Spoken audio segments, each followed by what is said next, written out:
bismillaahi raxmaani raxiim soo dhowaada saaxiibayaal meel kastoo aad joogtaan ku soo dhowaada barnaamijka falanqaynta caalamka waa 9ka bisha Juulaay sanadka 2026 maalin khamiis ah madaxweyne Trump wuxuu sheegay inuu garaacay 9 goobood oo ku yaala gudaha dalka Iiraan laakiin waxa ka dambeeya go'aankan waa wax ka weyn hal duqeyn oo kaliya Iiraan dhankeeda waxay sheegtay jawaab culus inay bixisay maxaa Iiraan ka careysiiyay muxuu Trump go'aankan adag u qaatay sheekada loobiga Israa'iil miyaa lagu guuleysan doonaa Iiraan amarkeeda miyaa la qaadan doonaa mise Mareykanka ayaa dhihi doona marinka dunida ugu muhiimsan kuma sii jiri karaya gacanta dawladda Iiraan Kuwait way argagaxday korontadeedii ayaa la beegsaday Qatar Imaaraadka Carabta iyo dawladaha kale ee qaliijkana cabsi weyn ayay dareemayaan Israa'iil heegan buuxa ayay gashay qaliijkana jawaabta dawladda Iiraan ka timaada iyo nooca ay noqonaysa ayay isweydiinayaan su'aashu waxay tahay madaxweyne Trump miyuu joojinayaa dawladda Iiraan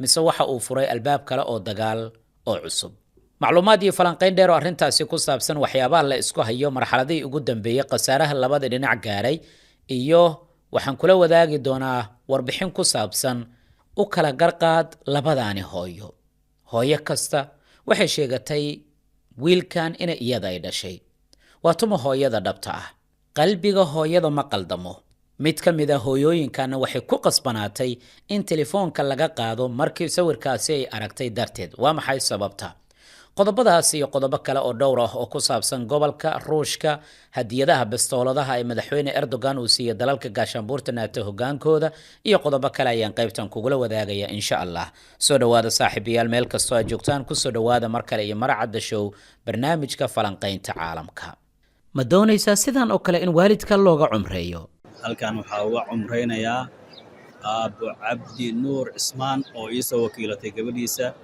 shirkad la hubo oo aan damiin ka nahay almahdiyiin la xiriir telefoonka shaashada kaaga muuqdo mar kale isku soo noqod wanaagsan daawadayaal saaxiibayaal meel kastoo aad joogtaan waxaan ku hormarayaa macluumaadka ku saabsan waxa dib u soo laabtay duqeynta xooggan ee isweydaarsanayaan Mareykanka iyo dawladda Iiraan waxa laga burburiyay xarumo dhowr ah Mareykankana dhankiisa waxa uu la kulmay qasaare xooggan si gaar ahaaneed dalalka qaliijka Kuwait iyo Bahrain Iiraan waxay ka careysan tahay in markab kasta oo isku dayaya inuu ka gudbo marinka Hormuz in uu si amar la'aan ah ama iyaga oo aanan Iiraaniyiinta lagu wargelin marinkaasi uu ka gudbo waxana ay dawladda Iiraan ay tiri waa in ciidamada ilaalada kacaanka la soo wargeliyaa markab kasta hadii halkaas uu ka gudbayo laakiin Mareykanka iyo sidoo kale dawladaha reer galbeedka waxay qaadeen tallaabo ka careysiinaysa dawladda Iiraan oo waxay yiraahdeen maraakiibta qaar anaga ayaa galbinayna madax banaanida Cumaan kuma xadgudbi kartid sheekada Cumaan way ka duwan tahay qaybta marinka Hormuz adiga aad ka maamusho sidoo kale Mareykanka waxa ka careysiiyay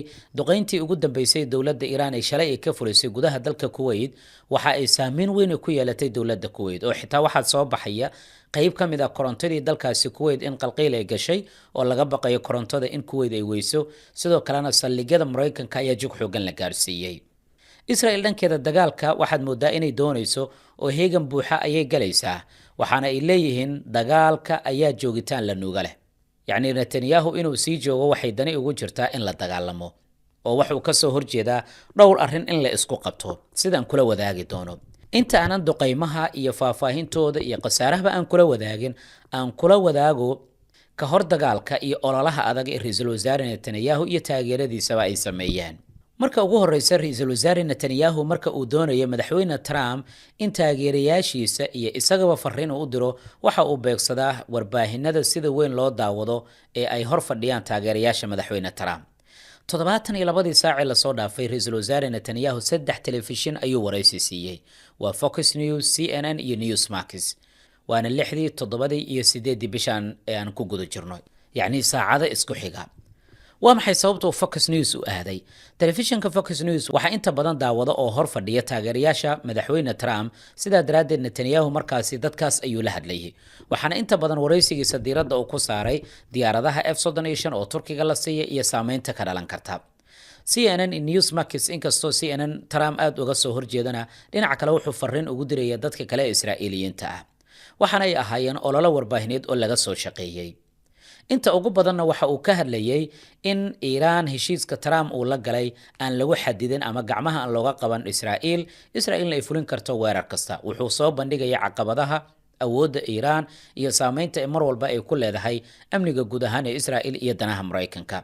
wixii markaasi ka dambeeyana madaxweyne Trump wuxuu qaatay go'aanka Iiraan lagu beegsanayo sabab la xiriirta maraakiibtii Iiraan ay bartilmaameysatay ee marinka Hormuz ku dayay inay ka gudbaan. maxaa yeelay Iiraan waxay dhahday markab kasta oo amar aan ahayn halkaasi kaga gudbaya waan beegsan doonaa. duqayntu waxaa kaloo ka horeysay madaxweyne Trump inuu gebi ahaan isticmaalin diyaaradda Air Force One oo ah tii Qatar ay siisay isla markaana uu isticmaalay diyaaradii hore. waxaana Ankara uu ka yiri Iiraaniyiinta waxay doonayaan inay ani beegsadaan waxaana u ahay bartilmaameedka koowaad. taas ayaa falanqeeyaasha qaar waxay ku tilmaameen inay tahay sababta keentay in diyaaradii Qatar ay siisay uusan isticmaalin sabab la xiriirta in diyaaraddaasi ay ka maqan yihiin qaar ka mid ah nidaamyada difaaca ee muhiimka ee diyaaradda Air Force One ee tii hore ay leedahay, gaar ahaan nidaamka digniinta gantaalada iyo nidaamka lagu carqaladeyn karayo weerar kasta oo diyaaraddaasi ay wajihi karto. waana sababtaasi inkastoo si toos ah aan loo sheegin sababta madaxweyne Trump uu isticmaalay diyaaraddan. arrimahaasi oo idil markii ay dhaceen kadib, xarunta taliska dhexe Maraykanka hoggaanka ugu sarreeya ayaa la kulmay mas'uuliyiinta Israa'iil, waxaana la isla qaatay qaabka looga jawaabi karayo weerar kasta oo Iiraan ay ku qaaday maraakiibta ka gudbaysa marinka Hormuz. shalay gelinkii dambe madaxweyne Trump wuxuu ku hanjabay inuu Iiraan duqeyn culus ka fulin doono jasiiradda Qarajna uu qabsanayo, waxaana markii dambe xalay xilli saqdhaxa ah duqeyntii ugu cusleed laga fuliyay gudaha dalka Iiraan. 9 goobood ayaa la bartilmaameysaday. dhammaan sheekooyinkan waxaan kugula wadaagayaa inaan isku kaaxiro dhacdooyinka ama sababta ka dambaysa waxa dhacaya. xarunta taliska dhexe Maraykanka waxay sheegeen xalay 9 bartilmaameed oo saldhigyo military u badan in ay beegsadeen. aan kula wadaago wararkaasi marka. weerarada ugu waaweyn inta badan waxay ka dhaceen koonfurta dalka Iiraan, gaar ahaan magaalooyinka dekedaha leh ee muhiimka ah ee u dhow marinka Hormuz, sida tusaale ahaan magaalada Bandar Abbas. waa mid ka mid ah goobaha ugu muhiimsan ee dowladda Iiraan ay leedahay. warbaahinta dowladda Iiraan waxay sheegtay in nidaamyada difaaca ee cirka ee magaaladan ay ka hortageen gantaalo badan, inkastoo dhawaaqa qaraxyo aad u xoogan la maqlay, muuqaalana la soo bandhigay. goobta labaad ee xalay laga beegsaday Iiraan waa magaalada Sirig lagu magacaabo. waxay dhacdaa xeebta koonfureed ee dalka Iiraan, sidoo kalena waa meelaha weerarada ugu culus xalay ay ka dhaceen. magaalada Bushehr ama gobolka Bushehr qaraxyo xoogan ayaa laga maqlay, laakiin goobta ugu muhiimsan ee Iiraan laga beegsaday waa magaalada Jabahar lagu magacaabo iyo Koronaag. koonfur bari dalka Iiraan ayay dhacan labadaani magaalo, waxaana laga maqlay in ka badan 10 qarax oo aad u culus. waxaa soo baxaya markii hore xalay in koronto la'aan ee magaalada Jabahar ay ka dhacday, sidoo kalena waxaa la sheegay in la beegsaday taawarkii ugu muhiimsanaa ee magaaladan ay lahayd oo dowladda Iiraan ay kala socotay dhaqdhaqaaqa maraakiibta iyo sidoo kale dhanka badda. warbaahinta Iiraan sidoo kale waxay baahisay in qaar ka mid ah duqeyntaasi firirkii ka dhashay inay gaareen cisbitaalka Imaam Cali lagu magacaabo isla magaalada Jabahar ku yaala. sidoo kale warbaahinta Iiraan ayaa sheegtay in la beegsaday 2 meelood oo maraakiibta ay ku soo xiranayeen iyo munaaradii laga hagayay dhaqdhaqaaqa maraakiibta, tani oo ka dhigaysa weerarka inuusan ku koobnayn saldhigyo military oo kaliya, sidoo kalena la taabtay kaabayaal muhiim ah. intaasi kuma eka duqeyntii Maraykanka ee waxaa sidoo kale la beegsaday jasiiradda Abu Muusa. jasiiraddan waxaa la sheegay tiro qaraxyo oo ilaa 10 gaaraya in laga maqlay, waana goob xasaasi ah oo gacanka ama marinka Hormuz ku taala, waana mid ka mid ah jasiiradaha Imaaraadka iyo Iiraan ay isku haysteen, waana goob Maraykanka uu tuhunsan yahay in dhaqdhaqaaqa marinka Hormuz lagala socdo. gobolka lagu magacaabo Golistan, mid ka mid ah buundooyinka muhiimka ah oo magaalada Aqala ayaa la beegsaday. ilaalada kacaanka ee dowladda Iiraan ayaa sheegay in buundadan gantaal cruiser lagu bartilmaameysaday, khasaare nafeed lama diiwaan gelin, laakiin waxay ahayd mid ka mid ah buundooyinka tareenada ay ka gudbaan. Iiraanna waxay ku hanjabtay in buundo iyagana ay beegsan doonaan oo ay ka jawaabi doonaan. wararka qaar waxay sheegayaan 2 buundo oo tareenada ay ka gudbaan oo gudaha Iiraan ku yaala in la beegsaday. macluumaadkan wax walba oo ka soo kordha waan kula wadaagi doonaa. sheekadu intaasi kuma koobna marka. dowladda Iiraan way jawaabtay. dowladda Iiraan waxay ku jawaabtay duqeymo culus oo ay ka fulisay in ka badan 4 saldhig oo military oo ku yaala Bahrain iyo sidoo kale Kuwait. 2 ka mid ah saldhigyadaasi waxay ku yaalaan Bahrain, waana saldhigga Jufair iyo Sheekh Ciise lagu magacaabo. waa saldhig ciidan oo muhiim u ah dowladda Maraykanka, sidoo kalena waa saldhigyada qalabka ama agabka ugu muhiimsan Maraykanka uu ka yaalo. muuqaalada ugu dambeeya la soo bandhiga ayaa muujinaya goobo badan oo gubanaya, nidaam difaaciidyada oo aan ka hortagi karaynin diyaaradaha iyo gantaalada dowladda Iiraan. waxaa sidoo kale la beegsaday saldhigga lagu magacaabo Arif Jan iyo saldhigga Cali al-Salaam oo ku yaala gudaha dalka Kuwait, waana saldhigyo kale oo Maraykanka iyo ciidankiisa ay ku sugan yihiin. dowladda iiraan marka waxay dhahday sheekada intaan kuma ekaan doonto, waxaan beegsan doonaa saldhigyo kale oo maraykanka u leeyahay oo gobolka ku yaala oo sheekada kuwait iyo baxrayn oo keliya yacni jugta mar walba ma gaarsiin doono oo meelo kale ayaan beegsan doonaa.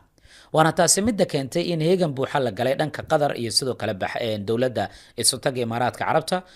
qatar xitaa farrimo dignin ayaa lagu warramaya dadka in loo diray, inkastoo warbaahinta qaar ee macluumaadkaas ay baahinayso. warbaahinta dowladda iiraan oo Noor News iyo warbaahinno kale oo dhanka militarigan waxay sheegeen in iiraan ay qorsheynayso weerar ka culus midka maanta ay fuliyeen ilaa waa berigii, sidoo kalena ay doonayaan inay jugta ay gaarsiiyaan guud ahaan gobolka iyo saldhigyada maraykanka uu ku leeyahay gobolka bariga dhexe. waxaad moodaa xaaladdu inay aad kaga culus tahay sidii la malaysanayay.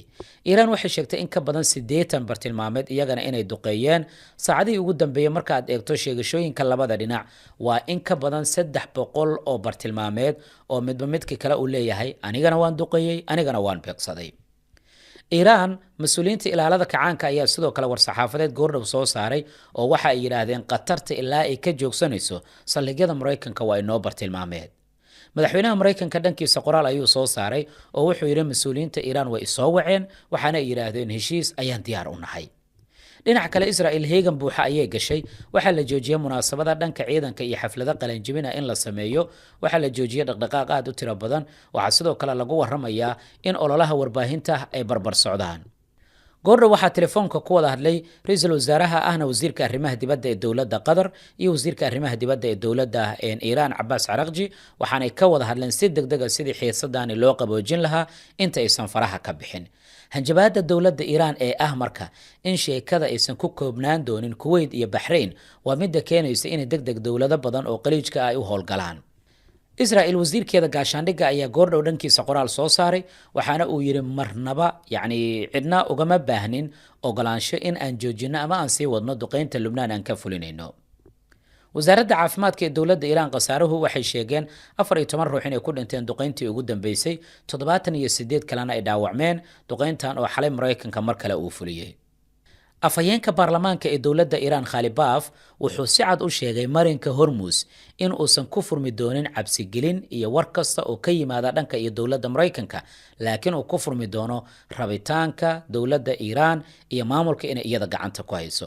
halka madaxweyne Trump uu sheegay in heshiiska xabajoojinta dib loogu laabanayo oo la wada hadlayo.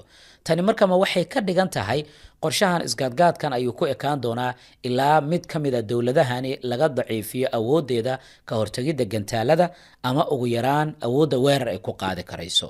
wax walba oo ka soo kordha arrimaha barnaamijyadeena kale ayaan kugula wadaagayaa. like-sar muuqaalka la wadaag saaxiibadaada, waad mahadsan tahay. marka aan kula wadaaga qisadan ama sheekadan, waxaan rabaa inaad go'aan gaarto oo aad caddayso qofka aad isleedahay waa hooyada dhabta ah ee maxbuuskaani dhashay. sawir keliya ayaa kala jaray qalbiyada laba hooyo. waxay isku qabsadeen aniga ayaa dhalay iyo aniga ayaa dhalay. waxaan doonayaa in sheekadan marka aad dhammaysato inaad ka jawaabto su-aasha ugu horreysa oo ah waa tuma hooyada saxda ah ee dhashay maxbuuska sawirkiisa qalbiga jebiyey labada hooyo ee sida weyn ugu baahay baraha bulshada.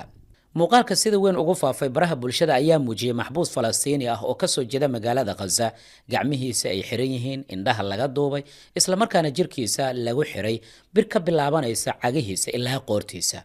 muuqaalka naxdinta leh marka laga yimaado wuxuu noqday mid kale oo kasii murugo badan naxdinta qaabka loola macaamilay maxbuuskan, maadaama laba hooyo oo kala duwan mid walba ay ku adkaysatay in sawirka ay aragtay uu yahay wiilkeeda saxda ah.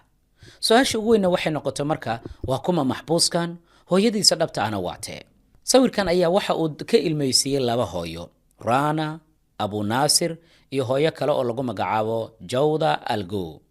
labaduba waxay wiilashooda ay ku waayeen duruufaha xanuunka badan ee gudaha magaalada Gaza. Israa'iil waxay qiratay in sawirka ku jira muuqaalkan inuu dhab yahay, balse ma aysan shaacin aqoonsiga ninka iyo halka lagu hayay. waxa kaloo ay ku andacoodeen habdhaqankan inuusan waafaqsanayn qayimka ciidankooda. marka adiga warkaas isla haysee. Rana oo ah hooyada maxbuuska Osama Abu Nasir waxay sheegtay wiilkan ama sawirkan ay aragtay inuu yahay wiilkeeda Osama Abu Nasir. waxa kaloo ay sheegtay in tan iyo markay aragtay sawirka inay ku qanacday in wiilkeeda uu yahay, laakiin waxay dareentay ayaa ahaa in miisaankiisa hoos u dhac weyn uu ku yimid ilaa uu u muuqday in kala bar miisaankiisii hore uu lumiyey wiilkeeda. taas waxay ku tilmaamtay caddaynta koowaad ee muujinaysa in si xun loola dhaqmay wiilkeeda. hooyadan waxay xaqiijisay tan inay tahay markii ugu horreysay aragta sawirka Osama tan iyo markii laga qabtay meel u dhow qadka jaallaha ah ee marinka Hormuz bishii March ee sanadkan. wixii markaasi ka dambeeyay warkiisa waa la waayay inkastoo dadka qaar ay qoyskiisa u sheegeen in lagu hayo xabsiga Taiman lagu magacaabo, sidoo kalena waxaa la sheegay in xabsigani laga wareejiyay meel kalena loo wareejiyay. Rana waxay sheegtay wiilkeeda Osama in wiil kale oo yar lala xiray kadib markii qadka jaallaha labadooda laga qabtay, inkastoo markii dambe wiilkii yaraa la sii daayay. waxaana ka muuqanaya raadad gubasho ah wiilka yar cagahiisa. qoysku waxay sheegeen in raadadkaasi ay yihiin kuwa ka dhashay sigaar lagu gubay, balse ciidamada Israa'iil waa ay beeniyeen warkaas oo waxay sheegeen in raadadkan ay ka dhasheen rasaas digniin ah oo dhulka loogu dhiftay. aan kula wadaago maamada kale iyo sheekadeeda iyo cadeymaha ay wadato. waxa lagu magacaabaa Jawda Al-Ghu. waxay xamil weyday murugada markii ay ka hadlaysay wiilkeeda xiran. waxay sheegtay in sawirka uu yahay wiilkeeda oo Amiin lagu magacaabo, kaasoo la xiray bishii November 2023. maamadii horena waa bishii March ee sanadkan 2026. hooyadan marka dambe waxay ku adkaysanaysaa in timaha iyo garka wiilka ka soo muuqday sawirkan in wiilkeeda Amiin uu yahay. waxay tiri qalbiga hooyada ma qaldambo.